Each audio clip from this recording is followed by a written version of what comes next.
জামাতের মুরব্বীদেরকে দেখছি আজকে বিভিন্ন জায়গায় তাফসীর মাহফিলের নাম করে তারা দলীয় সভা করে বেড়াচ্ছে। এটি মুনাফিকি, এটি জামাতের সাথে কথা বলা। কে কে মেনে বলছে ভাইরা? আপনি তাফসীর করবেন, কোরআন হাদিসের আলোচনা করবেন। আমি বেশ কয়েকটি তাফসীর আমার কাছে রেকর্ড আছে। তাফসীর করতে গিয়ে আপনারা সেখানে হাত তুলেছেন, ইসলামের পক্ষে কারা কারা আছেন হাত তুলে। তো স্বাভাবিক আমি একজন মুসলমান, আমি ইসলামের পক্ষে থাকবো। কে কে মেনে তারপরে হাত তুলে বলছেন কারা কারা মুসলিমের পক্ষে আছে হাত তুলে। তাফসীরে বসে এই ধরনের আলোচনা, এটি মুনাফিকি ছাড়া কিছু নয়।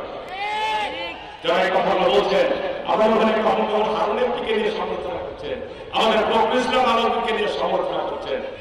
এই ধরনের বক্তব্য যারা দিচ্ছেন, এই ধরনের বক্তব্য থেকে বিরত থাকবেন। আমার এখানে আমাদের ইসলামের অন্যতম একজন বড় বাংলাদেশ তার অনেক ফ্যান, অনেক ভক্ত। আজহারী সাহেবের তাফসীর মাহফিলের নামে আমার বাড়ির গ্রামের বাড়ির কাছেই লাগানো, সেইখানে আগামী 22 তারিখ মনে একটা তাফসীর মাহফিল করবে। প্রধান তাফসীরকার হিসেবে মিজানুর রহমান আজহারী সাহেব আসবে। কি ঠিক না? এই এক মাস ধরে প্রচার চলছে, এক মাস ধরে চাঁদাবাজিও চলছে।